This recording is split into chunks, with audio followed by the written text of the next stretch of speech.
Please start.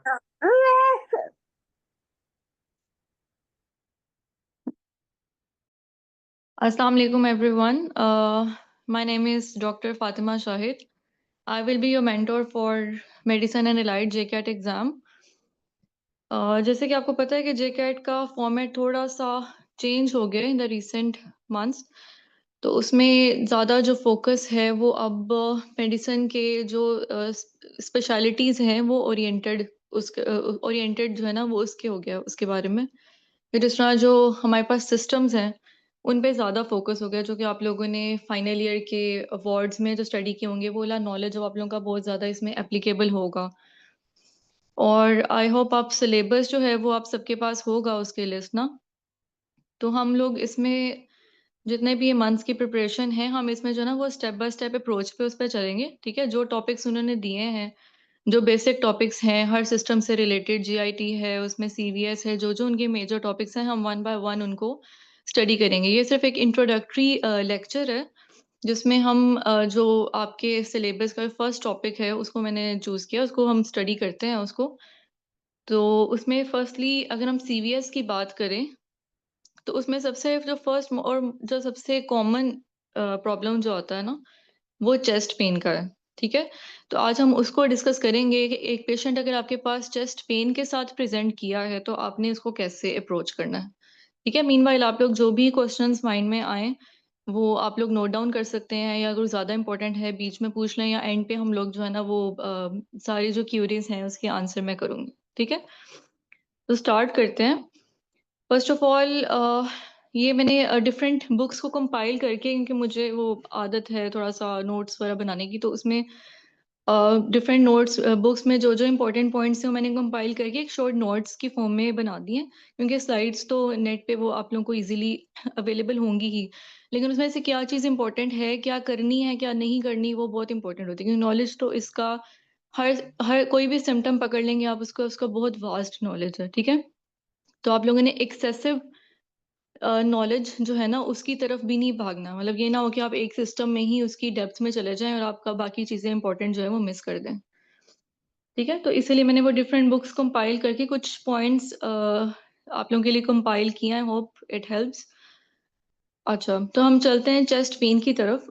ये chest pain basically अगर हम इसको रफली डिफाइन करें तो ये सिंपली कोई भी डिस्कम्फर्ट है, कोई भी फीलिंग, बेसिकली सब्जेक्टिव फीलिंग होती है, मतलब चेस्ट पेन को हर कोई डिफरेंट डिस्क्राइब करेगा उसकी इंटरनल कंडीशंस के अकॉर्डिंग। ठीक है, और ये बेसिकली चेस्ट एरिया में कंपाइन में जो है ना वो कन्फाइंड होनी चाहिए, सॉरी कन्फाइंड होनी चाहिए उसके अंदर, जिस तरह, और ये वेरी करती है फ्रॉम द बिलो मैंडिबल और अबव एपिगैस्ट्रियम। ठीक है, तो ये एरिया बेसिकली जो इंटीरियर चेस्ट का जो एरिया है ना उसको हम चेस्ट एरिया बोलते हैं। जो पेन जो इसके अंदर होती है ना, ठीक है, बेसिकली हमने उसके कॉजेज फाइंड आउट करने हैं। ठीक है, ऑलमोस्ट स्टेटिस्टिक्स की बात करें तो ऑलमोस्ट 2 मिलियन हॉस्पिटलाइजेशन जो है ना चेस्ट पेन की वजह से हर साल होती हैं हमारे पास, जिसमें लेस देन 1/3 जो है ना वो सिर्फ कार्डिक कॉजेज होती हैं, बाकी सारी नॉन कार्डिक कॉजेज होती हैं। ठीक है, तो इसका मतलब ये है कि हमारे पास मोस्टली जो रीजंस आते हैं, मोस्टली जो पेशेंट्स आते हैं हमारे पास चेस्ट पेन के साथ, वो नॉन कार्डिक कॉजेज की वजह से आते हैं।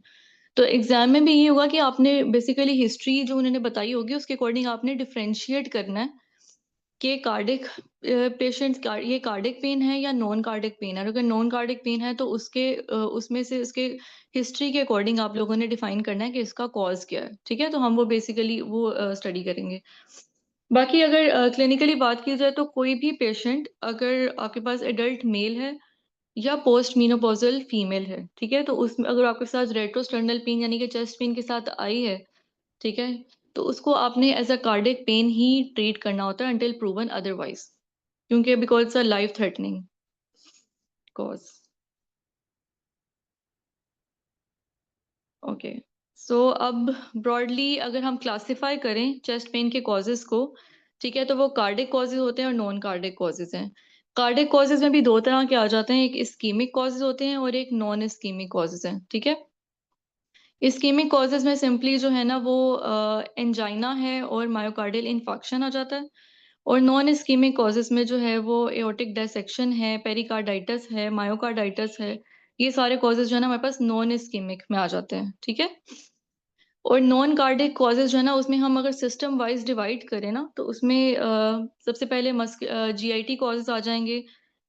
अगर आप 100 में डिवाइड करो तो ऑलमोस्ट 42% जो पेशेंट्स हैं ना, वो जीआईटी कॉजेज की वजह से प्रेजेंट करते हैं विद चेस्ट पेन। ठीक है, उसमें इसोफेजाइटिस है, और पेप्टिक अल्सर डिजीज है, इसोफेजियल रप्चर है, रिफ्लक्स है जिसको गर्ड भी बोलते हैं, पैनकेटाइटिस है एंड इसोफेजियल स्पाज्म। ठीक है, ये रफली ये मेजर मेजर जो कॉजेज हैं रिगार्डिंग द जीआईटी सिस्टम।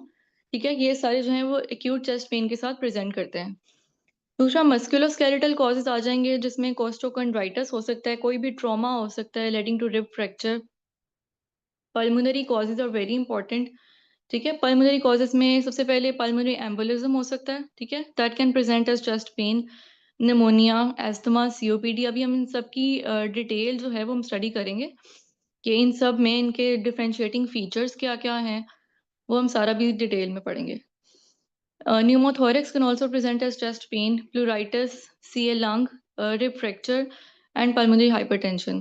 इस तरह इसके अलावा अगर आप दूसरे कॉजेज देखो तो उसमें एंजाइटी, पैनिक अटैक, डिप्रेशन, ये भी बहुत इंपॉर्टेंट फीचर्स हैं जिसका पेशेंट्स बहुत ज़्यादा प्रेजेंट करते हैं with anxiety and panic attacks, जिनको इनिशियली जो है वो कार्डिक जो है ना पेन के तौर पे उनका सारा वर्कअप किया जाता है। ठीक है, इस तरह से हर्पीज जोस्टर इन्फेक्शन जो होता है उसकी भी जो पेन होती है वो काफ़ी मिमिक करती है टू चेस्ट पेन। तो हमने इन सबको जो है ना वो डिफरेंशिएटिंग पॉइंट्स हम इनके डिस्कस करेंगे।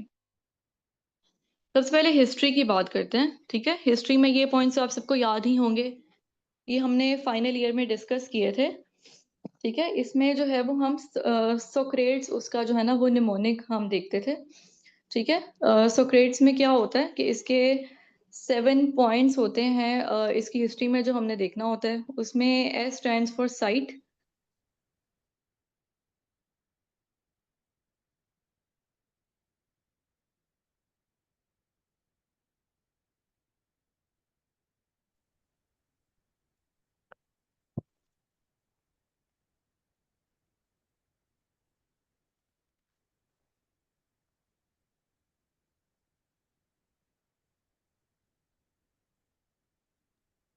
आवाज आ रही है सबको? अच्छा, हिस्ट्री पॉइंट्स में इन पॉइंट्स की बेस पे ना हम डिफरेंशिएट करते हैं। इसमें एस स्टैंड्स फॉर साइट। ठीक है, कि जो चेस्ट पेन हो रही है उसकी साइट कौन सी है। ठीक है, in the whole thoracic region. ठीक है, नेक्स्ट हम देखेंगे कि ऑनसेट क्या है पेन का, ये एक्यूट ऑनसेट थी चेस्ट पेन की या क्रोनिक ऑनसेट था। Next C stands for character, कि जो चेस्ट पेन हो रही थी वो उसका करेक्टर क्या था। ठीक है, करेक्टर का मतलब ये होता है कि pain was dull, pain was sharp, pain was stabbing. ठीक है, ये इसके डिफरेंट करेक्टर्स हम आगे वो डिस्कस करेंगे विद एनी डिजीज, तो आपको ये जो है ना वो तब फिर समझ में आएगा। आर स्टैंड्स फॉर रेडिएशन, कि जो चेस्ट पेन हो रही है उसकी रेडिएशन किसी एरिया में हो रही है या वो एक कन्फाइंड है to a central chest area. Like जो कार्डिक पेन होती है मोस्टली आप लोगों ने सुना हो, उसकी रेडिएशन होती है to your shoulder, to your neck, to your jaw. ठीक है, उसकी रेडिएशन होती है। A stands for associated symptoms, कि जो भी डिजीज आपको हो रही है जिसकी वजह से चेस्ट पेन है उसके साथ कोई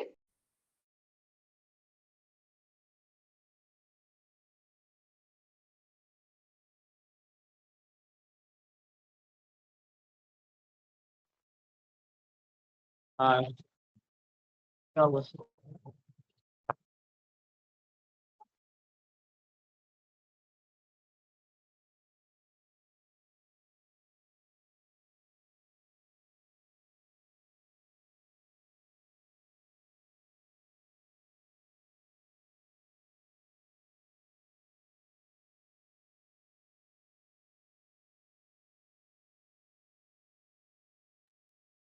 डॉक्टर फातिमा, आप म्यूट हैं।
अच्छा, तो हम हिस्ट्री पॉइंट्स डिस्कस कर रहे थे कि उसमें ए जो है वो स्टैंड्स फॉर एसोसिएटेड सिम्टम्स, कि जो भी आपका चेस्ट का इशू हो रहा है उसके साथ कोई एसोसिएटेड सिम्टम्स आ रहे हैं। जिस तरह से अगर कार्डिक पेन होती है तो उसके साथ बहुत इंपॉर्टेंट फीचर है उसका एक्सेसिव स्वेटिंग का, ठीक है। डिस्निया होना शुरू हो जाता है पेशेंट को, तो वो बहुत इंपॉर्टेंट है, ठीक है। तो आपने एसोसिएटेड सिम्टम्स जो हैं वो लाजमी देखने हैं। नेक्स्ट स्टैंड्स फॉर टाइम, ठीक है, कि जो पेन हो रही थी, जो चेस्ट पेन हो रही थी, उसका टाइम ड्यूरेशन क्या है, ठीक है, क्योंकि वो ये बहुत ज़्यादा वेरी करता है in the cardiac pens.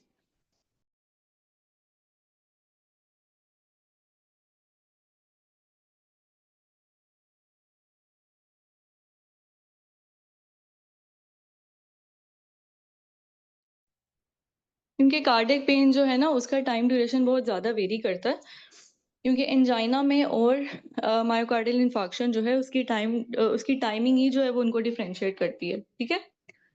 Next हम देखेंगे एग्जैस्टरबेटिंग या रिलीविंग फैक्टर्स, कि जो कार्डिक पेन हो रही है या जो नॉन कार्डिक पेन्स हैं उनके साथ जो इनके एग्जैस्टरबेटिंग या जो रिलीविंग फैक्टर्स होते हैं ना वो बहुत इंपॉर्टेंट होते हैं, ठीक है।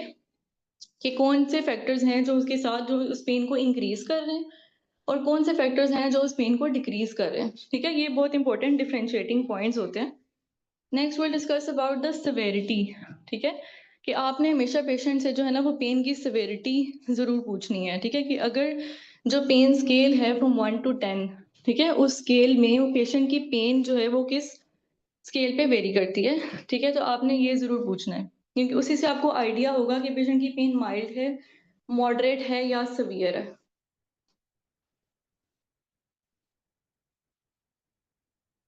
Okay, so next is life threatening causes of chest pain, ठीक है। अब पेशेंट जब भी आपके पास चेस्ट पेन के साथ प्रेजेंट करता है ना, ठीक है, तो उसमें बहुत इंपॉर्टेंट है कि आप देखो कि जो पेन हो रही है वो लाइफ थ्रेटनिंग है या मॉडरेट इंटेंसिटी की है, ठीक है। लाइफ थ्रेटनिंग कॉजेज जो है वो 4 मेजर कॉजेज होते हैं विच आर लाइफ थ्रेटनिंग, ठीक है। उसमें एक्यूट कोरोनरी सिंड्रोम है, pulmonary embolism, acute aortic dissection and tension pneumothorax, ठीक है। ये चारों कॉजेज जो है ना ये लाइफ थ्रेटनिंग कॉजेज हैं ऑफ चेस्ट पेन। तो इनको हम सबसे पहले इनको हम डिस्कस करेंगे वन बाय वन, ठीक है, ताकि आपको आइडिया हो जाए कि जो लाइफ थ्रेटनिंग है उनको डिफरेंशिएट करना फ्रॉम द अदर कॉजेज वो बहुत इंपॉर्टेंट होता है, ठीक है। और आप कॉज को जब तक डिजीज को जब तक आप डायग्नोज नहीं करेंगे ना तो उसके ट्रीटमेंट की तरफ हम नहीं जा सकते। नेक्स्ट विल डिस्कस अबाउट, सबसे पहले हम जो है ना वो बात करते हैं कार्डियक कॉजेज के बारे में, ठीक है। कार्डियक कॉजेज को हमने पहले डिवाइड किया था, एक तो ये कि उनको जो बेसिकली जो मायोकार्डियल इस्कीमिया होता है और मायोकार्डियल इन्फार्क्शन होता है, ठीक है, दो तरह के होते हैं। एक होता है मायोकार्डियल इस्कीमिया, ठीक है, जिसमें हमारे पास जो है ना वो आ जाएगा stable angina and Prince metal angina, ठीक है। उसमें मायोकार्डियल इन्फार्क्शन है जिसमें स्टेमी है हमारे पास, नॉन स्टेमी है। और जो अगर आप ब्रॉडली क्लासिफाई करें एक्यूट कोरोनरी सिंड्रोम को, एसीएस को, तो उसमें फिर अनस्टेबल एंजाइना भी हमारे पास इंक्लूड हो जाता है, ठीक है। तो पहले हम बात करते हैं एंजाइना पेक्टोरिस के बारे में, ठीक है। एंजाइना जो है, angina basically stands for a suffocating pain and pectoris stands for chest. So it is basically a suffocating और a compressing pain on chest, ठीक है। और it mostly occurs due to moderate occlusion of the coronary vessels by atheroma, ठीक है।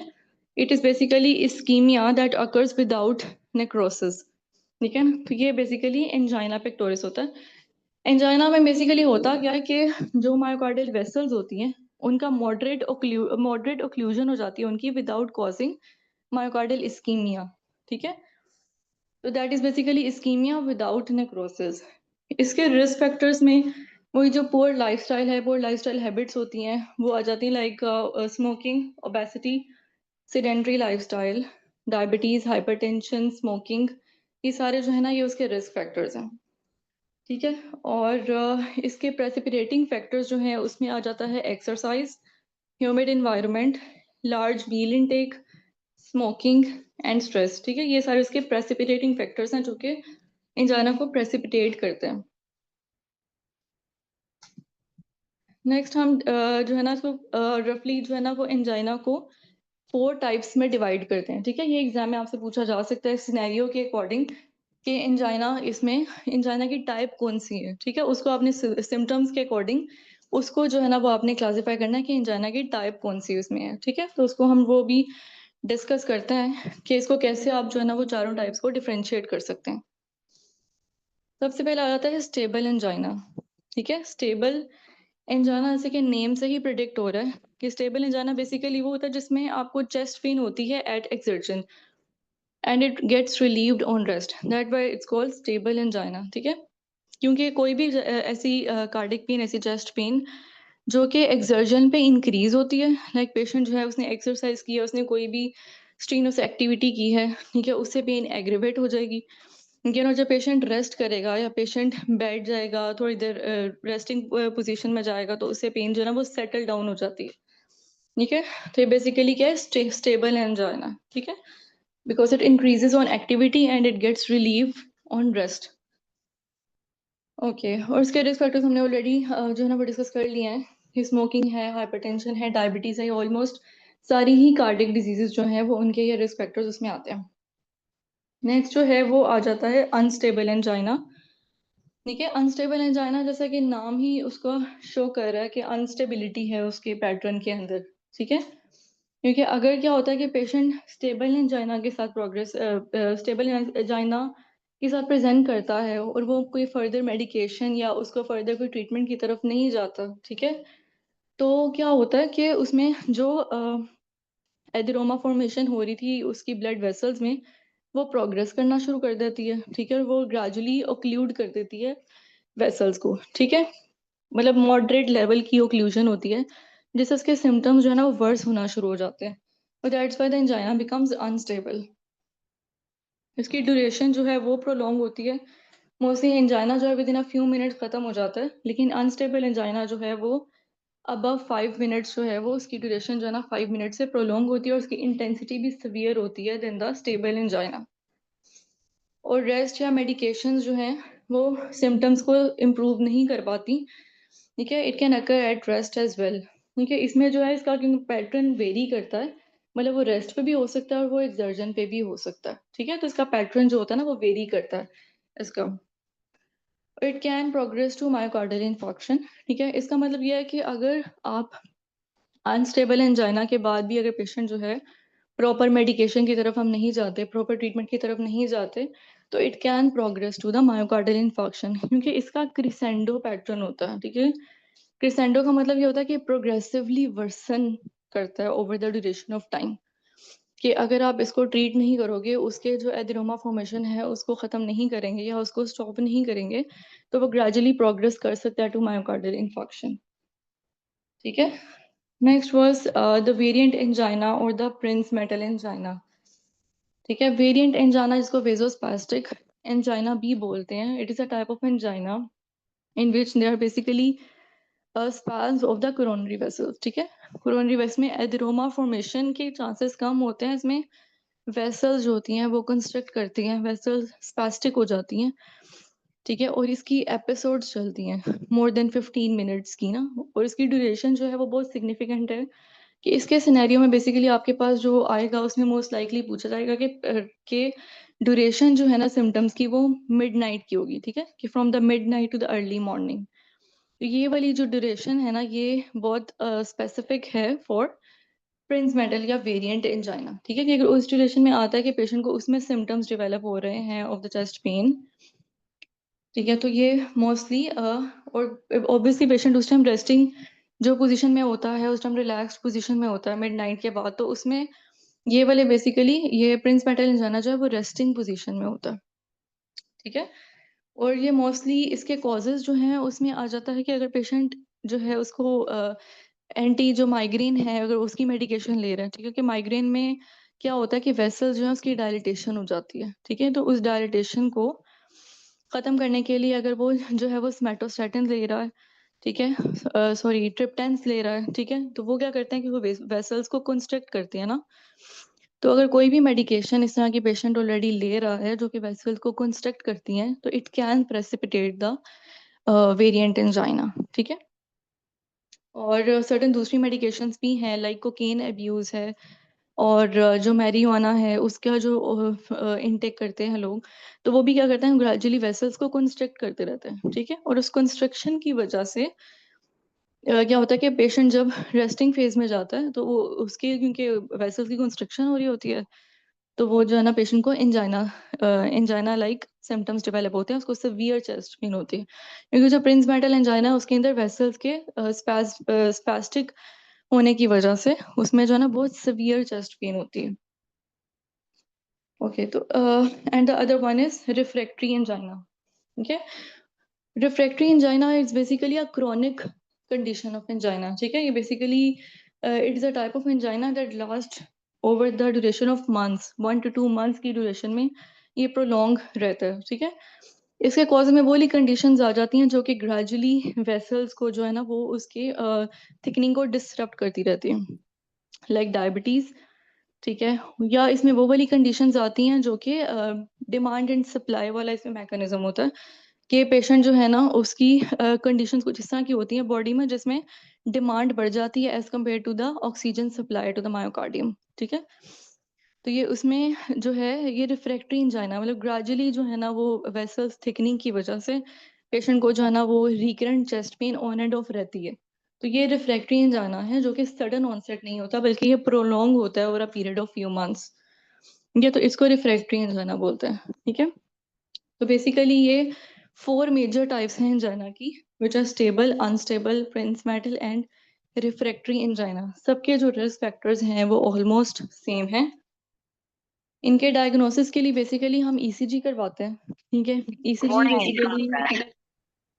ECG is basically choose to exclude the diagnosis of angina, ठीक है, क्योंकि angina में मोस्टली ईसीजी जो है वो नॉर्मल होती है। लेकिन अगर पेशेंट ने बहुत सीवियर सिम्टम के साथ प्रेजेंट करा है विद अ नॉर्मल ईसीजी, तो आपने वही उसको एक्यूट कोरोनरी सिंड्रोम को एक्सक्लूड नहीं कर देना, ठीक है। Okay, next is EDT, which is the exercise tolerance test, ठीक है। एक्सरसाइज टॉलरेंस टेस्ट में क्या होता है कि पेशेंट को आप स्ट्रेसफुल कंडीशन में डालते हो, ठीक है, लाइक ड्यूरिंग एक्सरसाइज, या फिर आप कोई मेडिकेशन इस तरह की दे सकते हो जो कि मेटाबॉलिक रेट को या हार्ट रेट को इंक्रीज कर देती है, जिससे जो है ना वो डिमांड बढ़ती है बॉडी की, ठीक है। तो उस कंडीशन में आप जो है ना वो पेशेंट की ईसीजी भी करते हैं और उसके सिम्टम्स को ऑब्जर्व भी करते हैं। It's basically use to diagnose angina, ठीक है। नेक्स्ट इज कार्डिक कैथेटराइजेशन, ठीक है। कार्डिक कैथेटराइजेशन में डायरेक्टली आप कैथेटर डाल के ये आप जो ब्लॉकेज है उसकी इंटेंसिटी को मेजर कर लेते हो। तो this is basically use to investigate the angina. बाकी हम जब सीबीएस करेंगे तो हम फर्दर इसकी डिटेल जो है वो हम स्टडी करेंगे इसकी। अच्छा, अगर कोई भी पेशेंट आपके पास एंजाइना के साथ प्रेजेंट किया है तो उसका ट्रीटमेंट जो है वो फौरी तौर पे आपको स्टार्ट कर देना चाहिए, क्योंकि ट्रीटमेंट में जितना डिले हो तो stable can progress to unstable angina, और अनस्टेबल एंजाइना को भी अगर आप ट्रीट नहीं करते तो it can progress to myocardial infection, ठीक है। उसके ट्रीटमेंट में आप ऑक्सीजन दे सकते हो if the patient is feeling dyspneic, you can give beta blockers, calcium channel blockers, statins, because hypercholesterolemia is a very important risk factor for angina, ठीक है। antiplatelets should be started immediately to stop the adenoma formation. Nitrates are also used, ठीक है। Nitroglycerine जिसको हम वो एंजासिड tablet भी बोलते हैं जो कि सबलिंगुअल रखी जाती है इन acute cases of angina, ठीक है। तो nitrates are very important and you have to start them on a regular basis in a patient who has presented with angina, okay. And you should counsel the patient about the risk factors as well, okay. Now the next is myocardial infarction, कि अगर adenoma formation जो था in the vessels अगर वो इतना progress कर चुका है, ठीक है, कि अपने लाइफस्टाइल मॉडिफिकेशन नहीं हुई, पुअर कॉम्प्लायंस थी टू द मेडिकेशन, तो जो वो एडिनोमा है वो ग्रेजुअली क्या करेगा कि वो ब्लॉक कर देगा टू कोरोनरी वेसल्स, ठीक है। कोरोनरी वेसल्स जो है वो ब्लॉक हो जाएंगी, और जैसे ही कोरोनरी वेसल्स ब्लॉक होती हैं तो patient can present with myocardial infarction. It is a basically deficient coronary blood supply to a region of myocardium that results in cellular necrosis and death. ठीक है, और जितनी ड्यूरेशन में भी मायोकार्डियम जो सप्लाई है वो ब्लॉक्ड रहती है, इसका मतलब है कि सेल्स को ऑक्सीजन और ब्लड नहीं मिल रहा, तो जितनी ड्यूरेशन प्रोलॉन्ग होती जाएगी उतना इस्केमिक नेक्रोसिस वर्स होता जाता है, ultimately leads to the myocardial cell death. तो इसमें और एंजाइना में डिफरेंस ही बेसिकली यही है कि जो अनस्टेबल एंजाइना है which is very similar to the NSTEMI, ये भी मैं उनके डिफरेंसेस भी आपको बताती हूँ। लेकिन इसमें डिफरेंस वही है कि एंजाइना के अंदर स्पैव्स तो होता है, ब्लॉकेज तो होता है कोरोनरी वेसल्स का, लेकिन उसके अंदर मायोकार्डियल इस्कीमिया या मायोकार्डियल नेक्रोसिस डेवलप नहीं होता। और अगर मायोकार्डियल नेक्रोसिस डेवलप हो जाता है so it will be myocardial infection. अब ब्रॉडली क्लासिफाई करें तो इसकी दो टाइप्स हैं, विच इज स्टेमी एंड अनस्टेमी और एनस्टेमी। ठीक है, तो स्टेमी और एनस्टेमी में भी डिफरेंस ये होता है कि स्टेमी में जो है वो कंप्लीट ओक्लूजन हो जाती है ऑफ द कोरोनरी वेसल्स। ठीक है, और कंप्लीट ओक्लूजन की वजह से सिम्टम्स भी सवियर आएंगे, सवियर चेस्ट पेन होगी, ठीक है, सवियर डिस्निया होगा। और इसके अंदर मोस्टली अगर आप ईसीजी करवाओ तो उसके अंदर एसटी एलिवेशंस मिलती हैं आपको। ठीक है, और कार्डिक एंजाइम्स जो है वो भी रेज्ड होंगे जो कि शो करते हैं कि मायोकार्डियल नेक्रोसिस डेवलप स्टार्ट होना शुरू हो गया है। ठीक है, एंस्टामी में इनकम्प्लीट ओक्लूजन होती है of the blood vessel and smally ST depressions होते हैं in the ECG and cardiac enzymes would be raised. ठीक है, okay, so basically the difference between NSTEMI and unstable angina. ठीक है, अगर आपके पास सिनेरियो इस तरह से प्रेजेंट होता है जिसमें आपको डिफिकल्टी हो रही हो इन डिस्टिंग्विशिंग द टू, तो इनमें मेन जो डिफरेंशिएटिंग पॉइंट है वो यही है कि अनस्टेबल एंजाइना के अंदर मायोकार्डियल नेक्रोसिस स्टार्ट नहीं हुई होती, that's why the cardiac enzymes would B normal. तो अगर किसी भी सिनेरियो में अगर आपके पास पेशेंट आता है कि कोई भी सिनेरियो आता है कि पेशेंट प्रेजेंट किया विद एक्यूट चेस्ट पेन, ये उसके जो कार्डिक एंजाइम्स है वो रेज्ड है, ठीक है, तो दैट वुड बी एनस्टेमी। ठीक है, if there are ST depressions in the ECG. और अगर कार्डिक एंजाइम्स नॉर्मल है that would be unstable angina. Okay, इसके प्रीडिस्पोजिंग फैक्टर्स भी सबसे मेजर फैक्टर जो है वो डायबिटीज मेलाइटिस का है। Next would be hypertension, increase cholesterol level, obesity, family history और history of past history of any coronary artery disease, because वाले पेशेंट्स विच जिनमें एक इवेंट हो चुका हो इस्कीमिक हार्ट डिजीज का, they are very prone to develop another event.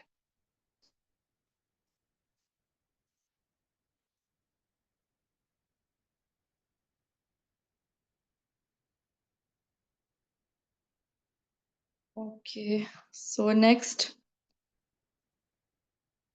अच्छा अब सबसे इम्पोर्टेंट चीज जो कि कंफ्यूजिंग होती है वो ये है कि कार्डिक और नॉन कार्डिक पेन को ब्रॉडली हम उनको डिफरेंशिएट कैसे करते हैं। ठीक है, हिस्ट्री की बेसिस पे हम लोग कैसे डिफरेंशिएट कर सकते हैं कि पेन कार्डिक है या नॉन कार्डिक है। ये चीज़ जो है ये आपको क्लिनिकल लाइफ में भी बहुत ज़्यादा हेल्प करेगी ये डिफरेंशिएट करना बेसिकली कि ये कार्डिक है। और उसको सिर्फ आप हिस्ट्री की बेसिस पे भी आप ऑलमोस्ट 90 to 95% आप लोग इतना तो जज कर सकते हो कि कार्डिक है या नॉन कार्डिक है। बाकी अगर कार्डिक में आपको डिफिकल्टी भी हो रही है कि एंजाइना है, एमा है, लेकिन आपको इतना आना चाहिए कि आप लोग हर चेस्ट पेन को जो है वो कार्डिक लेबल ना कर रहे हो। ठीक है, और यही चीज़ एग्जाम्स में होगी या एग्जाम्स में सिनेरियो में आपने यही चीज़ नोटिस करनी है। यही हिस्ट्री पॉइंट्स हैं जो आपने देखने हैं, इन्हीं की बेसिस पे आपसे सिनेरियो पूछा जाएगा बेसिकली कि आपको पेशेंट चेस्ट पेन के साथ ही प्रेजेंट करेगा, लेकिन उसके जो एसोसिएटेड फीचर्स हैं, जो उसकी हिस्ट्री पॉइंट्स हैं, उन्हीं की बेसिस पे आपने जो है वो उनमें फ़र्क करना है। ओके, हम वही जो 8 पॉइंट्स हैं हमारे पास सोक्रेट्स वाले, हम उन्हीं की बेसिस पे जो है ना मैंने थोड़ा सा वो बनाया, मैं आपको उसी की बेस पे मैं आपको डिफरेंशिएट करके दिखाती हूँ कि कार्डिक और नॉन कार्डिक में कैसे डिफरेंस करना है। तो सबसे पहले हम साइट को देखते हैं। जो कार्डिक पेन होती है वो मोस्टली सेंट्रल रीजन में होती है। ठीक है, ज़्यादा ये होता है पेशेंट आपके पास आते हैं कि हमें लेफ्ट साइडेड चेस्ट पेन हो रही है। ठीक है, तो वो मोस्टली अक्सर औकात हमारे पास वो जो है ना वो नॉन कार्डिक रीजन में निकल आता होता है, क्योंकि कार्डिक पेन जो होती है ना वो mostly central central chest pain होती है।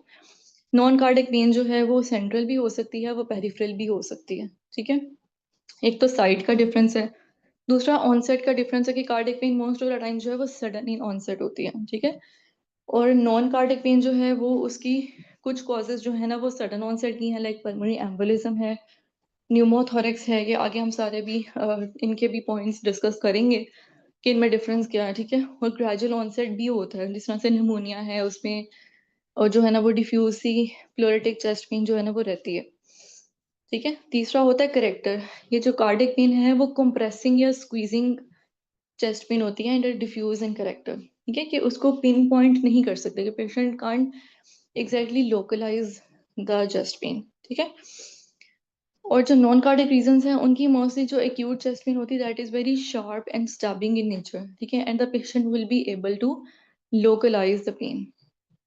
नेक्स्ट रेडिएशन, जो कार्डिक पेन होगी वो हम ऑलमोस्ट ऑफ द टाइम जो है वो रेडिएट करती है, ठीक है, किसी ना किसी रीजन में इसकी रेडिएशन होगी, लाइक आर्म में हो सकती है, जॉ में हो सकती है, लेफ्ट शोल्डर में, राइट शोल्डर में हो सकती है, ठीक है। तो इसकी रेडिएशन जो है वो मोस्ट ऑफ द टाइम्स हमें मिलती है, लेकिन नॉन कार्डिक पेन में बहुत कम ऐसे कॉजेज हैं जिसकी आपको रेडिएशन मिलेगी, वरना most of the times are just confined to the chest or they can radiate to the back only, ठीक है। साथ हम नेक्स्ट भी हम एसोसिएटेड फैक्टर्स देखेंगे कि उसके एसोसिएटेड फैक्टर्स जो हैं वो कार्डिक पेन का आपको पता है कि उसके अंदर जो है वो एंजाइना एक्विवेलेंट सिम्टम्स डेवलप होते हैं which are basically the symptoms that are considered equal to the symptom of chest pain in angina, like dyspnea, sweating, profuse sweating होती है उन पेशेंट्स के अंदर, उनको शॉर्टनेस ऑफ ब्रेथ डेवलप हो रही होती है, ठीक है। ये सारे सिम्टम्स जो है ना इसके कार्डिक पेन के एसोसिएटेड फीचर्स हैं। जो नॉन कार्डिक पेन के एसोसिएटेड फीचर्स है ना वो सिस्टम वाइज होते हैं, like if the cause is the GIT, अगर रिफ्लेक्स के सिम्टम्स आ रहे हैं तो आपको उसके अंदर रेट्रोस्टर्नल बर्निंग, डिस्पेप्सिया, इस तरह के रिलेटेड फीचर्स मिलेंगे, तो आगे हम देखेंगे अभी। अगर पल्मोनरी एम्बोलिज्म है तो उसमें आपको हिमोप्टिसिस साथ मिल सकती है, तो वो आपने जो आप सस्पेक्ट कर रहे हो आपने उसके अकॉर्डिंग वाले जो है ना पॉइंट्स वो पूछने हैं। नेक्स्ट इज ड्यूरेशन, ठीक है, कि जो कार्डिक पेन होती है ना उसकी ड्यूरेशन मोस्टली इंजाइना और एमआई में डिफरेंस है, कि इंजाइना के अंदर जो है ना वो शॉर्टर ड्यूरेशन है, ठीक है, 5 to 10 मिनट्स की ड्यूरेशन है। जो एमआई है उसके अंदर अप टू 30 मिनट्स की ड्यूरेशन है, ठीक है, कि एमआई के अंदर अप टू 30 मिनट्स तक जो है वो पेन जो है वेरी कर सकती है and can be even after the 30 minutes if not treated. और जो नॉन कार्डिक पेन है उसमें मोस्टली प्रोलॉन्ग चलती है, वैसे तो अकॉर्डिंग टू सिस्टम ही वो वेरी करेगी लेकिन मोस्टली प्रोलॉन्ग चलती है, ठीक है। तो बेसिकली आपको कार्डिक का पता होगा ना कि कार्डिक पेन के करेक्टर्स ये हैं, ठीक है, तो वो आप इजीली डिफ्रेंशिएट कर लोगे कि अगर ये फैक्टर्स नहीं है तो फिर it is non cardiac pain. Next would be increasing और रिलीजिंग और decreasing factors. Cardiac pain mostly जो है वो स्ट्रेस से, कोई भी स्ट्रीनस एक्सरसाइज से, ठीक है, उससे इंक्रीज होती है and gets relieved by rest, ठीक है। इसीलिए जो कार्डिक पेशेंट्स होते हैं उनको मोस्टली जो है वो चलने फिरने से मना किया जाता है उस ड्यूरेशन में जब उनको चेस्ट पेन हो रही होती है, because it can get worse by stress, क्योंकि बॉडी की ऑक्सीजन डिमांड जो है वो बढ़ जाती है और जो कोरोनरी वेसल्स हैं उनके अंदर ऑलरेडी स्पैज की वजह से सप्लाई मायोकार्डियल सेल्स को कम हुई हुई है, ठीक है। तो इसीलिए जो है वो उसके सॉरी इसलिए जो है ना वो रेस्ट जो है ना वो उसमें रिलीव करता है पेन और स्ट्रेस इंक्रीज करता है। तो कोई भी पेशेंट आपके पास आए, ऑप्शन कुछ लोग आप में से हेमोशिप भी कर रहे होंगे, कोई भी पेशेंट अगर आपके पास ईआर में प्रेजेंट करता है और वो ये सिम्टम अगर आपको बता देता है कि मेरी जो चेस्ट पेन है वो एक्सर्शन से इंक्रीज हो रही है और रेस्ट से रिलीव हो रही है, ठीक है, तो ये कार्डिक पेन का बहुत टिपिकल फीचर है। ओके और इसी तरह से नॉन कार्डिक में वो सिम्टम सिस्टम वाइज है कि अगर जो जीआईटी के पेन है तो उसमें क्या होता है कि हैवी मील्स के बाद पेन बढ़ जाएगी, ठीक है, सुपाइन पोजीशन में पेन बढ़ जाएगी, तो उसके जो है ना वो रिलीविंग फैक्टर्स क्या हो सकते हैं कि पेशेंट कह रहा है कि मेरी पेन जो है वो एंटासिड्स लेता हूँ तो उसके बाद सेटल हो जाती है, ठीक है। तो एग्रीवेटिंग और रिलीविंग फैक्टर्स जो है वो अकॉर्डिंग टू द सिस्टम है, लेकिन कार्डिक पेन के आपको पता होना चाहिए।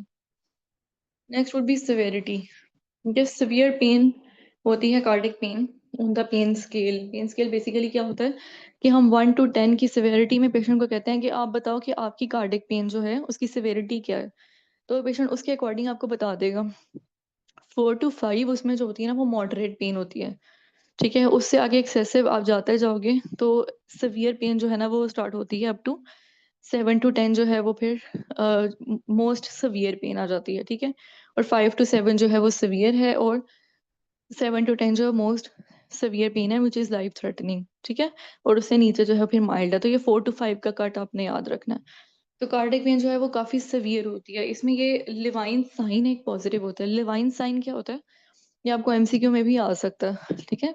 एक पेशेंट जो है मोस्टली हमने देखा भी है कि जो कार्डिक पेन के साथ पेशेंट्स प्रेजेंट करते हैं तो उन्होंने फिस्ट बना के उन्होंने अपना हैंड जो है उसका जो है ना वो अपनी सेंट्रल चेस्ट पे रखा होता है and they are mostly leaning forward, ठीक है, because of the severity of the pain. तो उसको लिवाइन साइन बोलते हैं, ठीक है। इसकी पिक्चर भी मैं आप लोगों के साथ शेयर कर दूंगी। ये वही है कि पेशेंट ने जो है वो उस कंप्रेसिंग पेन को थोड़ा सा रिलीफ देने के लिए जो है ना थोड़ा सा उसने फिस्ट बना के या हैंड जो है वो अपनी सेंट्रल चेस्ट पे रखा होता है, तो इसको लिवाइन साइन बोलते हैं, which is present in myocardial infarction chest pain. और जो नॉन कार्डिक चेस्ट पेन है उसकी सिवियरिटी वेरी करेगी विद सिम्टम्स, लाइक जो निमोनिया है उसकी उसके अंदर माइल्ड प्लोरेटिक पेन होती है। जो न्यूमोथोरेक्स है लाइक टेंशन न्यूमोथोरेक्स है उसमें बहुत सिवियर पेन होती है, ठीक है, तो सिवियरिटी भी वेरी करती है। इन पॉइंट्स की बेस पे हम लोग इजीली डिफरेंशिएट कर सकते हैं कि कार्डिक पेन कौन सी है और नॉन कार्डिक पेन कौन सी है। यही चीजें आपको सिनेरियो में दी जाएंगी इन द एमसीक्यूज, कि वो जो उन्होंने सिनेरियो क्रिएट किया होगा वो भी हम डिस्कस करेंगे कि उसके उसमें जो है उन्होंने इसी में से ही कुछ कैरेक्टर्स आपको दिए होंगे, या तो कार्डिक पेन की रेडिएशन बताई होगी, उसकी सेवेरिटी बताई होगी, उसके एसोसिएटेड फीचर्स बताए होंगे जिसकी बेस पे आपने गेस करना है, एग्रीवेटिंग या रिलीविंग फैक्टर्स बताए होंगे। तो इन सारे पॉइंट्स की बेस पे आपने उसको डिफरेंशिएट करना है from the non cardiac pain. Okay, अब हम जो चार जो हम पहले लाइफ थ्रेटनिंग जो कॉजेज हैं चेस्ट पेन के हम वो डिस्कस कर रहे हैं। So first was acute coronary syndrome, ठीक है। सेकंड जो बहुत इंपॉर्टेंट चीज़ है ना वो है पल्मोनरी एम्बोलिज्म, ठीक है। पल्मोनरी एम्बोलिज्म जो है it's also a very frequent case which we encounter in the emergency, ठीक है। पल्मोनरी एम्बोलिज्म बेसिकली होता क्या है कि जिस तरह मायोकार्डियल इन्फॉक्शन में कोरोनरी वेसल्स में ओक्लूजन थी, इसी तरह से पल्मोनरी एम्बोलिज्म में पल्मोनरी वेसल जो लंग्स को सप्लाई कर रही हैं उसमें ओक्लूजन हो जाती है, ठीक है। It occurs when a clot gets stuck in an artery in the lung, ठीक है, blocking blood flow to that part of the lungs, ठीक है। और जो भी लंग्स की वेसल जो है वो ब्लॉक होगी, क्योंकि हमें पता है कि लंग्स की जो ब्लड वेस्कुलेचर होता है उसमें मीडियम साइज आर्टरीज भी होती हैं, ये लार्ज साइज आर्टरीज भी होती हैं और स्मॉल साइज आर्टरीज भी होती हैं, ठीक है। तो हर साइज में अवेलेबल होती हैं, तो इसीलिए पल्मोनरी एम्बोलिज्म के सिम्टम्स जो होते हैं ना वो भी वेरी करते हैं according to the vessel that has been occluded. इसके मोस्टली सिम्टम्स जो हैं वो आएंगे with depends upon the size of the vessel that has been occluded or depends upon the size of embolus या thrombus that has been formed there. इसके symptoms जो है ना इसमें सेंट्रल चेस्ट पेन होती है विच इज फ्लोरेटिक। फ्लोरेटिक चेस्ट पेन कौन सी होती है? फ्लोरेटिक चेस्ट पेन का फीचर ये होता है कि it is a type of pain in the chest that increases with inspiration of breathing, ठीक है। कि जब भी पेशेंट जो है ना वो ये आपको बोले कि सांस लेने से दर्द इसमें ज्यादा होती है, ठीक है। चेस्ट पेन का सिम्टम है कि आपने जब पूछ लिया ना कि एक्सर्जन पे अगर इंक्रीज होती है तो वो कार्डिक पेन है, ठीक है। और अगर पेशेंट आपको कहता है कि एक्सर्जन से तो कोई फर्क नहीं पड़ता लेकिन सांस लेने से पेन इंक्रीज होती है, ठीक है, या पोस्चर चेंज से पेन इंक्रीज होती है, तो ये प्लोरेटिक चेस्ट पेन होती है, ठीक है। और ये पल्मोनरी एम्बोलिज्म है, प्लोरेटिक चेस्ट पेन होती है कि पेशेंट जो है उसको बहुत सिवियर पेन हो रही है and that he is not able to breathe properly. साथ पेशेंट को severe डिस्निया डेवलप होता है। पेशेंट आपके पास शॉक के साथ भी प्रेजेंट कर सकता है, ठीक है। अगर जो है ना वो लार्ज साइज कोई एम्बोलस उसके स्टक हो गया इन द पल्मोनरी वेसल्स तो patient can present with shock, क्योंकि आगे जो है वो लंग वेस्कुलेटर को ब्लड सप्लाई ही नहीं जा रही, ठीक है, सेल्स को ऑक्सीजन नहीं मिल रही, तो उसकी वजह से क्या होगा, patient can present with shock. Like shock में क्या होता है, शॉक के अंदर ब्लड प्रेशर लो हो जाता है, हाइपोटेंशन हो जाती है, और उसको कंपनसेट करने के लिए हार्ट का पंपिंग मैकेनिज्म फास्टर हो जाता है लीडिंग टू टेकिकार्डिया, ठीक है। तो tachycardia hypotension is a feature of shock in pulmonary embolism and there will also be tachypnoea, ठीक है। Tachypnoea is increased respiratory rate because the patient has been hyperventilating due to severe pain, so there will be tachycardia। respiratory rate जो normal 12 to 14 या 16 तक होता है वो इसमें 30s 40s तक extend किया होता है, okay। And the patient can present with hemoptysis as well। Now what can you investigate in the case of pulmonary embolism? ठीक है, पल्मोनरी एम्बोलिज्म में जो है वो हम सबसे पहले चेस्ट एक्सरे करवाते हैं अगर सस्पेक्टेड पल्मोनरी एम्बोलिज्म हो। Chest x ray most of the times तो वो नॉर्मल होता है, लेकिन it can present with opacities. अगर कोई लार्ज साइज एम्बोलस है तो वेज शेप्ड ओपेसिटीज जो है ना उसमें बन सकती हैं, तो वो एक्सरे में हमें नजर आती हैं। इसके अलावा जो लंग मार्किंग्स हैं they will be very prominent lung markings होती हैं, उसको ओलिगेमिक लंग फील्ड्स बोलते हैं। That is also a feature of pulmonary embolism in the chest x ray. In the ECG, it is a very common MCQ that is asked in exam. What is the most important and the most common finding of pulmonary embolism in the ECG? ठीक है, so that would be sinus tachycardia, not S1Q3 T3, because ये हमारे mind में बैठा हुआ है कि सबसे important feature जो है वो S1Q3 T3 है, तो वो नहीं है। Sinus tachycardia is the most important feature. इसके अलावा कुछ रेयर केसेस में हमें S1Q3 G3 पैटर्न भी मिल जाता है, which is basically S wave in the lead 1 and there will be Q wave in the lead 3 and T inversion in the lead 3, that is called S1Q3 T3 pattern, and there will be right bundle branch block as well. ये तीनों features जो है ना आपको ECG में मिल सकते हैं। हम आगे जो पल्मोनरी एम्बोलिज्म हम डिस्कस करेंगे तो हम इसको डिटेल में स्टडी करेंगे। Next you can go for the D dimers.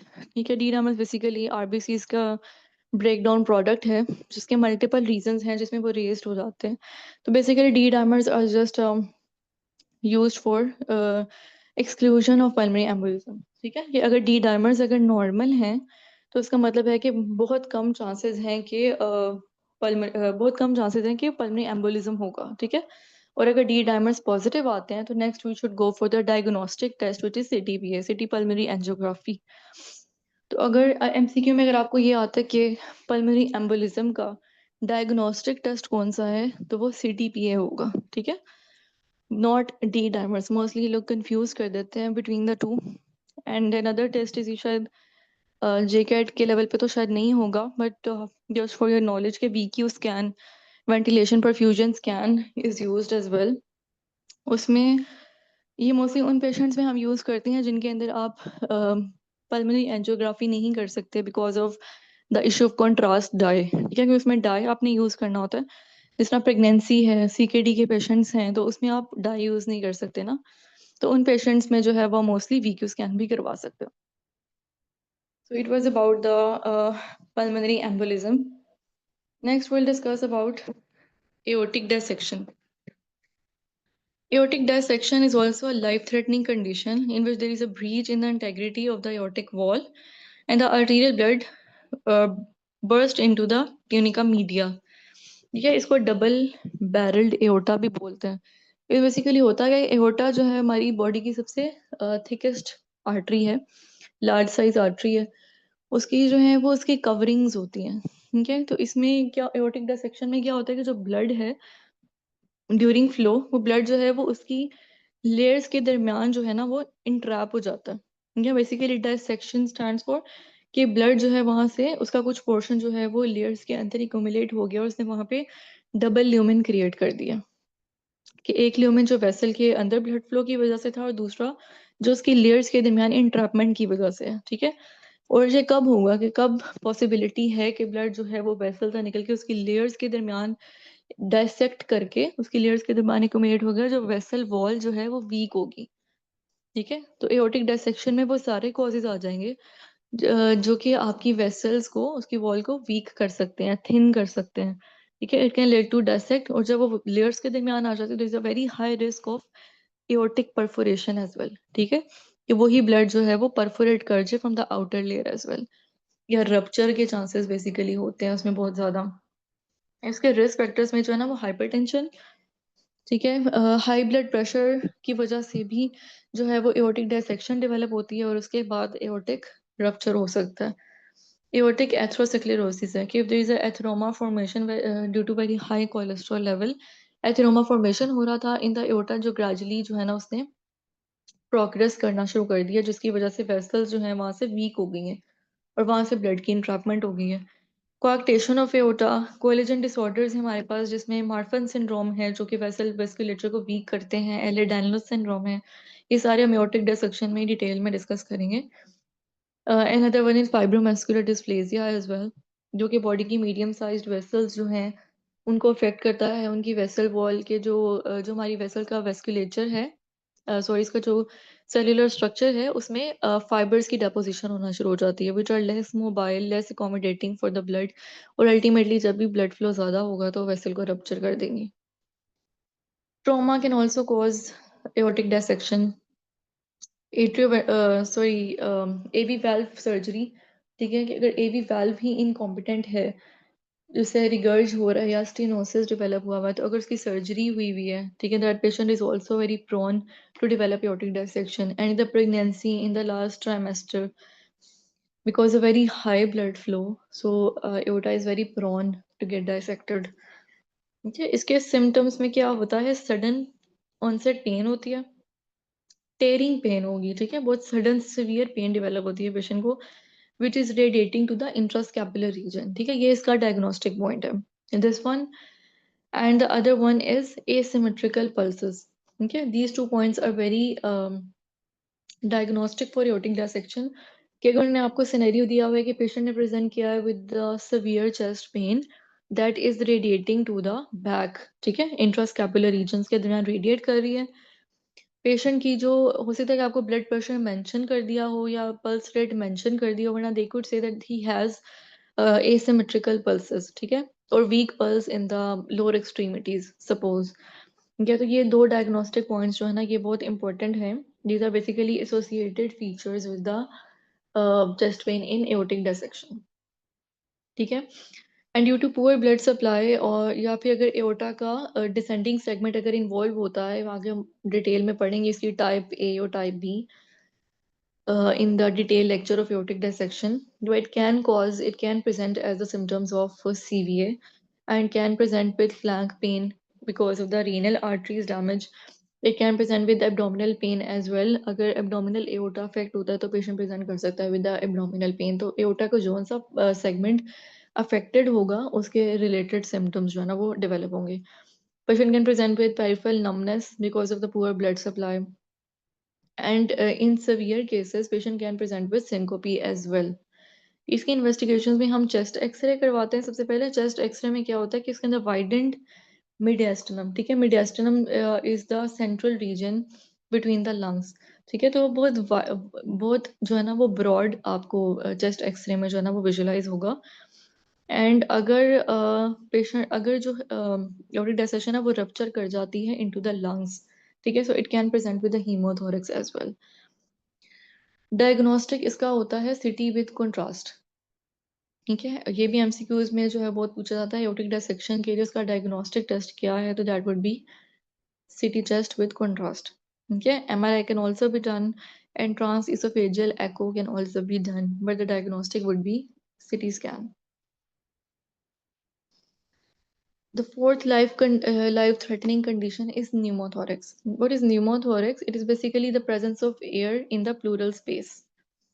ठीक है, इसके दो मेजर जो है ना, इसको हम 3 क्लासेस में डिवाइड करते हैं। First is spontaneous pneumothorax, second would be iatrogenic और traumatic pneumothorax, and the third would be tension pneumothorax. ठीक है, तो हम ब्रीफली इनको जो है ना वो वन बाय वन देखते हैं।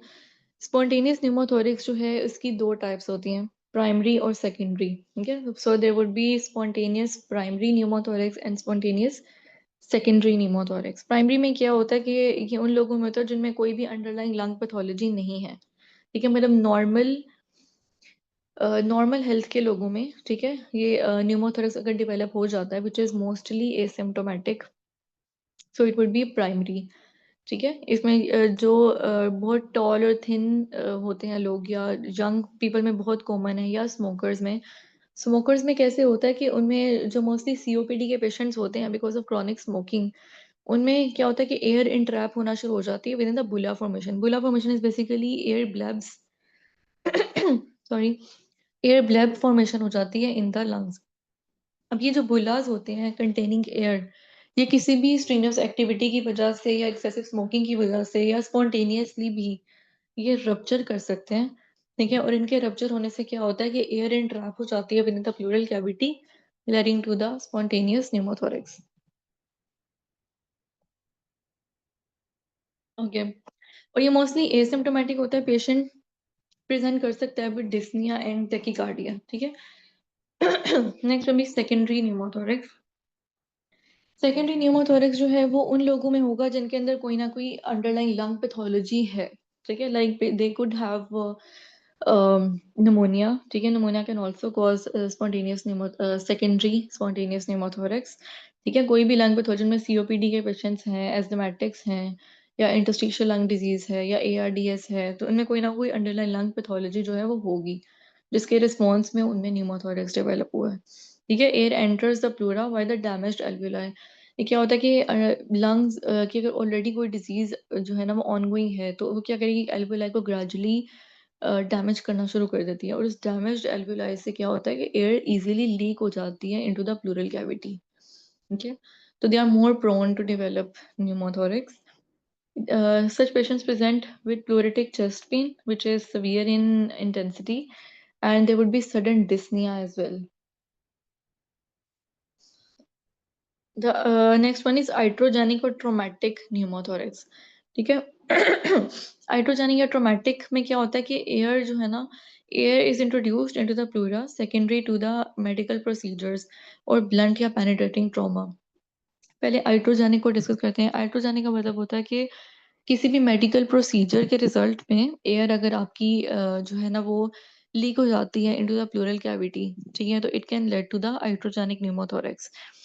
दैट्स वाई कि जब भी ये प्रोसीजर्स किए जाते हैं, कोई CVP लाइन पास की जाती है, एंडोस्कोपी की जाती है, या पेशेंट को वेंटिलेट किया जाता है, तो उसमें बहुत इंपॉर्टेंट होता है कि आप पोस्ट प्रोसीजर भी चेस्ट एक्सरे करो to rule out iatrogenic pneumothorax, क्योंकि ये पेशेंट बहुत ज़्यादा प्रोन होते हैं कि इनमें जो है वो अगर फ्रेजाइल हो वेसल्स या फ्रेजाइल हो इसोफेगस, तो उसमें बहुत चांसेस होते हैं कि वो उसको जो है परफोरेट कर सकती है iatrogenic, okay. And other one is traumatic pneumothorax. Traumatic pneumothorax में क्या होता है कि कोई भी ब्लंट इंजरी, ठीक है, ब्लंट या पेनिट्रेटिंग इंजरी कोई भी अगर चेस्ट में हुई है, तो उसमें भी बहुत चांसेस होते हैं कि एयर जो है वो लीक हो जाती है into the pleural cavity.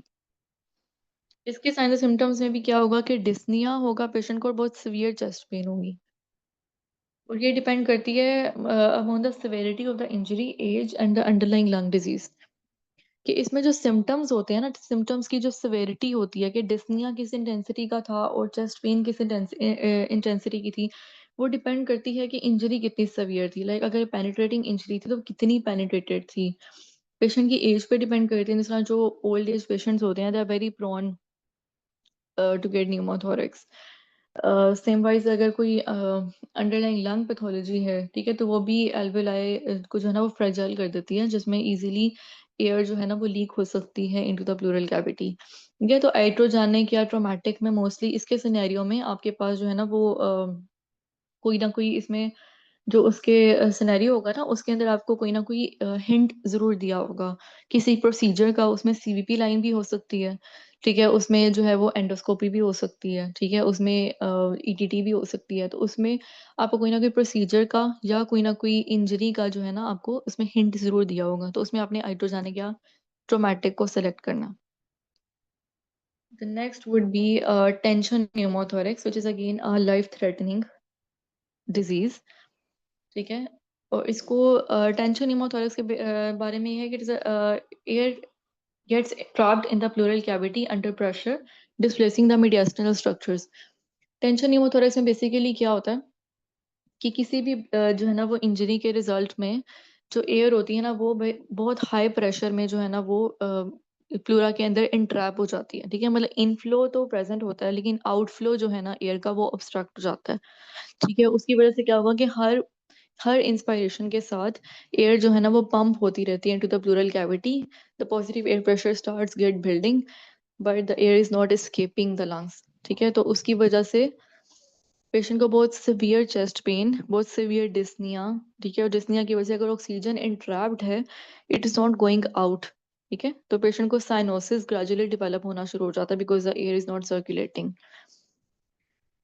टिकेपनिया develop होता है पेशेंट को, और अगर तो मीडियास्टिनल स्ट्रक्चर्स के शिफ्ट होने की वजह से, मतलब अगर राइट साइडेड पेशेंट को टेंशन न्यूमोथोरैक्स डेवलप हुआ है, तो उसमें क्या होगा कि वो लंग्स जो है ना वो उसमें बहुत ज़्यादा एक्सपेंडेड होंगे, ठीक है, और उस साइड की एक्सपेंशन की वजह से क्या होगा कि एयर के ट्रैप होने की वजह से वो दूसरी साइड को कंप्रेस कर देंगे, मीडियास्टिनम को ऑपोजिट साइड पे वो शिफ्ट कर देते हैं, ठीक है। तो उसकी वजह से अगर तो सुपीरियर वेना केवा की ऑब्स्ट्रक्शन भी हो जाती है, जो कि हमारी इधर अपर रीजन में, अपर थोरैसिक रीजन में प्रेजेंट होता है। सुपीरियर वेना केवा से ब्लड सप्लाई जो है ना वो हार्ट तक लेकर जानी होती है। तो अगर उसकी कंप्रेशन हो जाती है तो ब्लड सप्लाई जो है ना वो फेस नेक जो है ना उस रीजन को नहीं जाएगी, और वो वहाँ पे रेड और फ्लश्ड फेस होता है पेशेंट का, तो वो उसको डायग्नोज करना इज़ वेरी इंपॉर्टेंट। ये आगे हम डिटेल में डिस्कस करेंगे कि टेंशन न्यूमोथोरैक्स की पैथोफिजियोलॉजी, उसका ट्रीटमेंट जो है वो सारा हम डिटेल में डिस्कस करेंगे। लेकिन अभी के लिए यही याद रखना है कि उसके एक तो ये कि लाइफ थ्रेटनिंग कंडीशन इसलिए होती है कि उसका डायग्नोसिस बहुत इंपॉर्टेंट है, क्योंकि इसमें साइनोसिस डेवलप होना शुरू हो जाता है because of the air entrapment. ठीक है, और अगर आप इसको प्रॉपरली टाइम से डायग्नोज और ट्रीट नहीं करते तो patient can die at the moment. ठीक है, उसमें इमिजिएटली आपने एयर को रिलीज करना होता है। ठीक है, और एयर को रिलीज करने के लिए आपने इसमें फर्स्ट स्टेप ये होता है कि आपने नीडल डिकम्प्रेशन करनी है। तो अगर एक सिनेरियो में टेंशन न्यूमोथोरैक्स का सिनेरियो आ रहा है, अगर वो आपसे इमीडिएट मैनेजमेंट पूछ रहे हैं तो that would B needle decompression, कि जिसमें आप नीडल इंसर्ट करते हो इन द प्लूरा और वहां से एयर उसको फ्लूइड के साथ अटैच कर देते हैं, और इससे क्या होता है कि आपकी जो एयर है ना वो वहां से स्केप कर सकती है, जो बेसिकली आप स्केप पाथवे उसको देते हो टेंशन एयर को रिलीज करने के लिए। ठीक है, इसमें वही सीवियर चेस्ट पेन है, पेशेंट जो ना मोस्टली शॉक की कंडीशन में ही प्रेजेंट करता है, hypotension, tachycardia, hypoxia.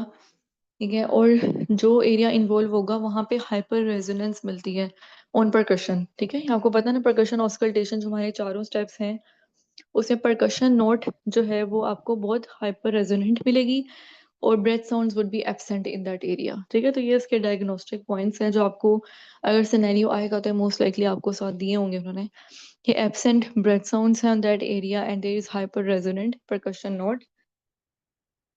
Okay, and the JVP would also be raised, क्योंकि एसवीसी जो है ना सुपीरियर वेना केवा की कंप्रेशन की वजह से वो सारा अपर एरिया जो है ना वो आपका फ्लश्ड और डिस्टेंडेड, वेन सारी डिस्टेंडेड होंगी, face would be flushed and reddish.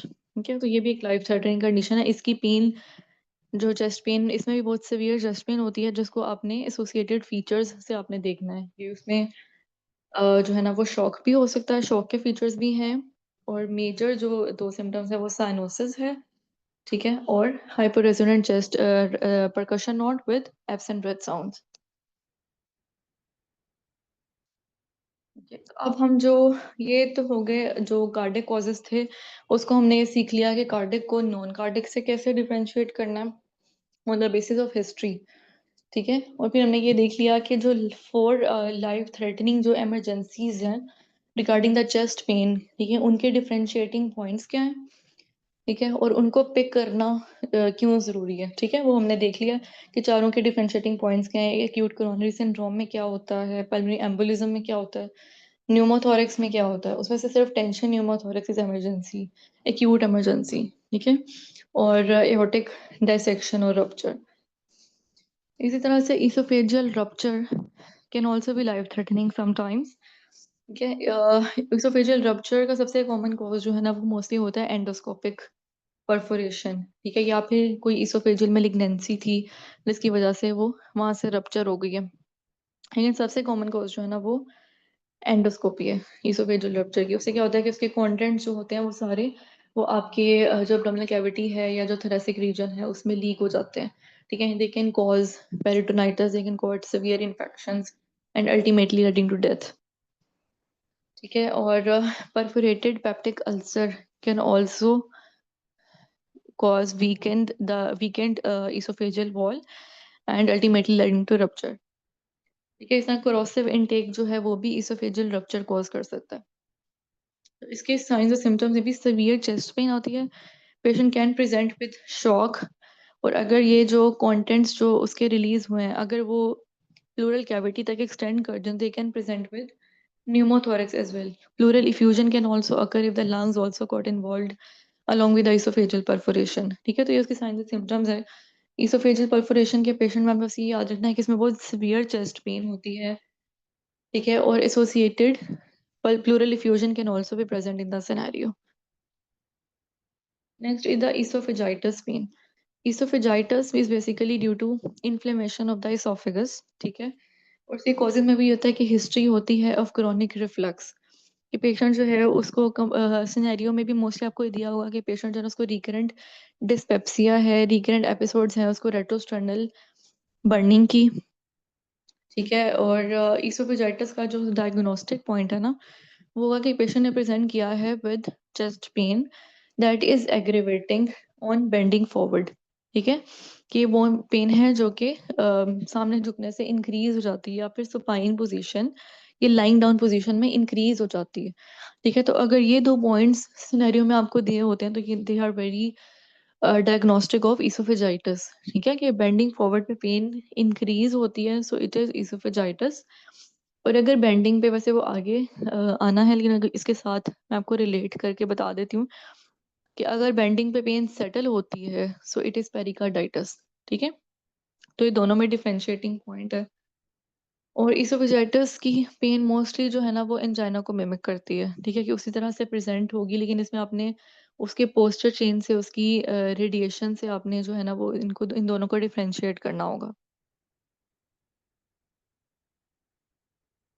Next is myocarditis and pericarditis. Are also very important cardiac features of chest pain. ठीक है। सबसे पहले पेरिकार्डाइटिस को डिस्कस करते हैं। बेसिकली आपको पता है कि हार्ट की कवरिंग जो है उसमें 3 लेयर्स होती हैं, ठीक है। Pericardium, myocardium and endocardium.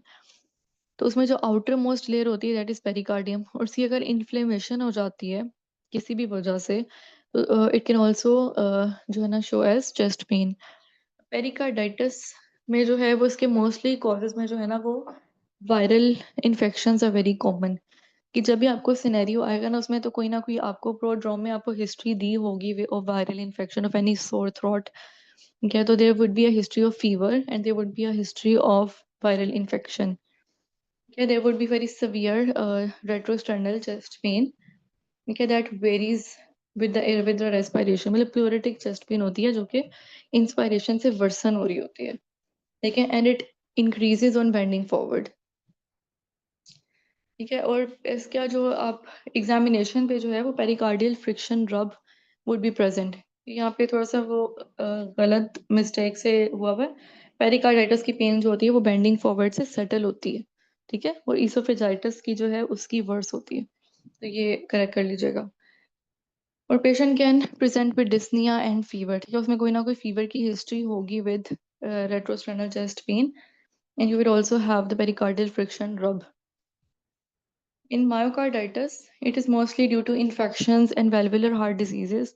Because they led to the myocardial inflammation, which leads to the severe chest pain. It is mild to moderate chest pain that is not related to exertion.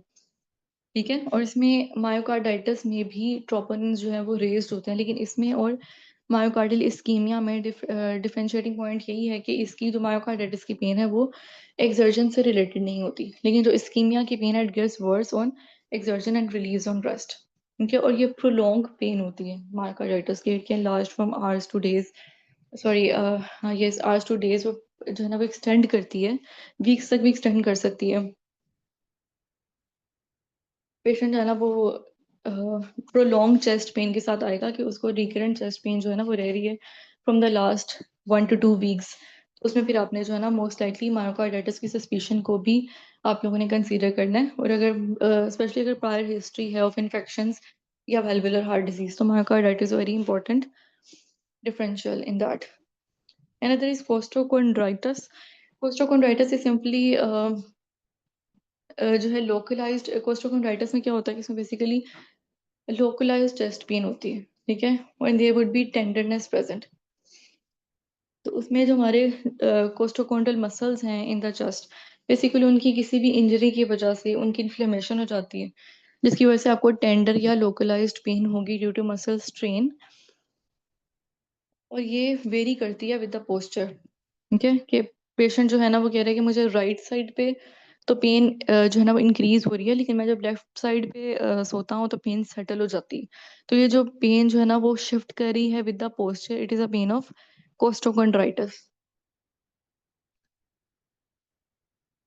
And the very important is herpes zoster, जो कि अक्सर जो है वो miss हो जाता है।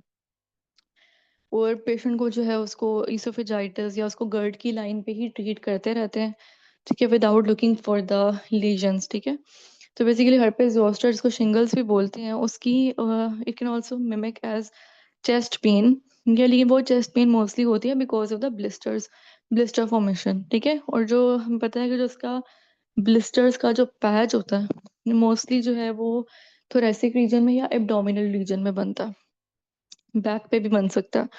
ठीक है, लेकिन अगर पेशेंट कह रहे हैं कि मुझे बहुत सिवियर सेंट्रल और राइट और लेफ्ट साइडेड चेस्ट पेन हो रही है, ठीक है, विद हाई ग्रेड फीवर, ठीक है, और शार्प बैंड लाइक पेन होती है in the mid thoracic region in herpes zoster। ठीक है, तो there are very high chances that या कम से कम हमें रूल आउट जरूर करना चाहिए herpes zoster को by looking for the blisters, by looking for the herpes lesion। ठीक है, तो उस लेजन को विजुलाइज लाजमी करना चाहिए पेशेंट को एक्सपोज करके। तो herpes zoster जो है ना mostly unilateral sharp band like pain होती है। okay, but there will be some scar formation or there will be some blister formation in that area as well। तो ये इसका diagnostic point होगा with very high grade fever। Another one is pneumonia। Pneumonia mostly presents with mild to moderate pleuritic chest pain that increases with posture change or that increases with inspiration। Okay, it is not related to exertion। तो pneumonia में mostly प्लूरिटिक chest pain होती है। उसको differentiate करने के लिए क्या होगा कि उसके जो सिनेरियो होगा उसमें इन्होंने हिस्ट्री दी होगी आपको फीवर की, प्रोडक्टिव कफ की, फीवर राइगर्स एंड चेल्स। ठीक है, क्रॉनिक कफ की हिस्ट्री होगी पेशेंट की, प्रोलॉन्ग 1 to 2 months और विद इन वीक्स। ठीक है, और ये मोस्टली जो है वो प्लूरिटिक चेस्ट पेन होती है वो यूनिलेटरल होती है, but in bilateral pneumonia it can present with the generalized chest pain that is pleuritic in nature। ठीक है, पेशेंट को लोकलाइज वो नहीं कर सक रहा होगा इजीली। तो उसकी हिस्ट्री ही बहुत ज़्यादा डायग्नोस्टिक होती है नमोनिया की, कि आप कार्डिक फीचर्स नहीं सोचते क्योंकि इसमें कार्डिक में फीवर नहीं होता, कार्डिक में प्रोडक्टिव कफ नहीं होती, तो नमोनिया में वो वाले फीचर्स प्रेजेंट होते हैं। And one is प्लूराइटिस। प्लूराइटिस is basically inflammation of the lining of the lung and chest. ठीक है, विच इज बेसिकली प्लूरा। ठीक है, प्लूरा जो है वो कवरिंग है बेसिकली लंग्स की, तो उसकी इन्फ्लेमेशन हो जाती है which is called pleuritis. And the patient presents with a sharp pain on breathing, क्योंकि इन्फ्लेमेशन में जब जैसे ये लंग्स एक्सपैंड करेंगे ड्यूरिंग इंस्पायरेशन तो या ड्यूरिंग कफिंग, तो patient will have very severe sharp pain. Mostly cause of pleuritis is bacterial or viral infections, or some autoimmune diseases can also present with pleuritis like rheumatoid arthritis है, CA lung can also cause pleuritis। ठीक है, तो इनकी कोई scenario में आपको कोई ना कोई हिस्ट्री जरूर दी होगी इसमें। अगर प्लूराइटिस का सिनेरियो आता है तो उसमें कोई ना कोई वायरल इन्फेक्शन की, बैक्टीरियल इन्फेक्शन की, ऑटोइम्यून डिजीज की हिस्ट्री जरूर दी होगी। Next is peptic ulcer disease. Mostly हमने पहले भी देखा था डिवीजन में, कॉजेज की डिवीजन में, कि ऑलमोस्ट 42% जो हैं कॉजेज चेस्ट पेन के वो जीआईटी कॉजेज हैं। ठीक है, और उसमें peptic ulcer disease is a very important one. Peptic ulcer disease causes vague discomfort in the chest। ठीक है, patient can present as mild discomfort or mild pain or slight burning sensation in the chest। ठीक है, साथ उसको associated features होंगे गर्ड के, retrosternal burning, उसकी previous history हो सकती है एनसेड्स की, स्मोकिंग की, तो उसमें कोई ना कोई रिस्क फैक्टर जो है ना सोचिए, या सेडेंट्री लाइफस्टाइल होगा या ओबेसिटी होगी। ठीक है, तो कोई ना कोई उसमें आपको रिस्क फैक्टर जरूर मिलेगा जो कि पेप्टिक अल्सर डिजीज को प्री डिस्पोज कर सकता है। ठीक है, और एक उसमें जो सिम्टम होता है वो ये होता है कि पेशेंट कहेगा कि जो चेस्ट पेन है वो इम्प्रूव हो जाती है विद द पीपीआईज और with antacids. And the other one is anxiety. ठीक है, ये अक्सर क्या होता है कि कोई मेजर पैथोलॉजी, कोई सिस्टमैटिक पैथोलॉजी नहीं होती, it's just neurological issue that is anxiety और डिप्रेशन और पैनिक अटैक्स। तो उनको कैसे डिफ्रेंशिएट करते हैं कि पेशेंट की जब आप हिस्ट्री लोगे या उसके अटेंडेंट से हिस्ट्री लोगे, there would be some hint of major stress, major recent stress और कॉन्फ्लिक्ट एट होम। ठीक है, ये पेशेंट अक्सर कोई ना कोई लड़ाई करके आए होते हैं, या कोई भी कॉन्फ्लिक्ट हुआ होता है, किसी ने डांटा होता है, या कोई एग्जाम फेल हो गया होता है, या कोई ब्रेकअप हो गया होता है या इस सॉर्ट का कोई ना कोई स्ट्रेसफुल पॉइंट या कुछ ना कुछ आपको हिस्ट्री में जरूर मिलेगा। मे बी डिप्रेशन के पेशेंट्स में ना मिले, ठीक है, लेकिन उसमें एसोसिएटेड फीचर्स होंगे लाइक मूड स्विंग्स हैं, लो मूड है, सुसाइडल थॉट्स हैं, तो ये सारे एसोसिएटेड फीचर्स आपको उसमें मिलेंगे। Patient would be very hyper ventilating and dyspnoea, ठीक है, स्पेशली इन पैनिक अटैक्स। तो उसमें पेशेंट जो है वो बहुत ज्यादा हाइपर वेंटिलेट कर रहा होगा and there would be shortness of breath as well and there would be very severe central chest pain, ठीक है, which is not related to exertion, ठीक है, उसे हम डिफरेंशिएट कर लेंगे that is not cardiac, which is non radiating, which is again against the cardiac pain, and there would be no associated features like profuse sweating. There would be mild dyspnea, but mostly it is due to hyperventilation.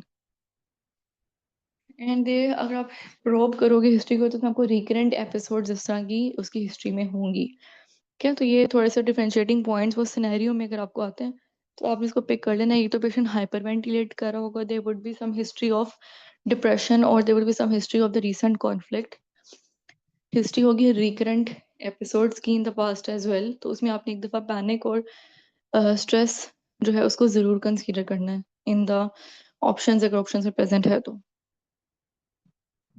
So this was also all about the assessment of chest pain, ठीक है, ये बिल्कुल उसका overview या उसका brief सा introduction था कि आप चेस्ट पेन के साथ अगर एक पेशेंट ने प्रेजेंट किया तो आप उसको कैसे उसको जो है ना वो नैरो डाउन करके डायग्नोसिस तक पहुंच सकते हो, ठीक है। उसमें सबसे जो इम्पोर्टेंट है गो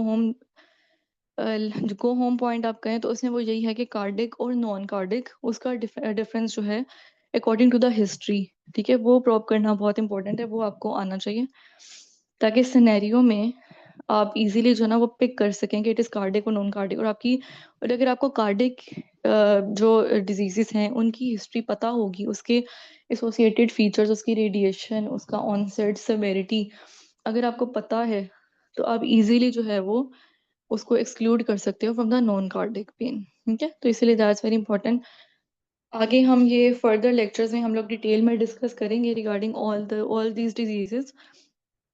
जब हम रेस्पिरेटरी सिस्टम करेंगे तो उसकी पैथोलॉजीज जीआईटी में बाकी कवर हो जाएंगी, सीवीएस में भी हम myocardial infarction and China in सबको डिटेल में डिस्कस करेंगे, ठीक है। तो it was just an overview of chest pain, उसकी कॉजेज के बारे में।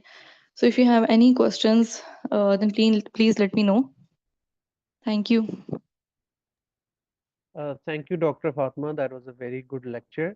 मेरे ख्याल में हम यहाँ इसको कंक्लूड करते हैं, ठीक है, और I'll stop the lecture now. इंशाल्लाह ये जो लेक्चर है ये YouTube चैनल के ऊपर हम अपलोड कर देंगे as a recording, and we'd be happy कि आप वहाँ पे कोई भी फीडबैक लेक्चर के हवाले से दे दें। Thank you doctor Fatma. Welcome.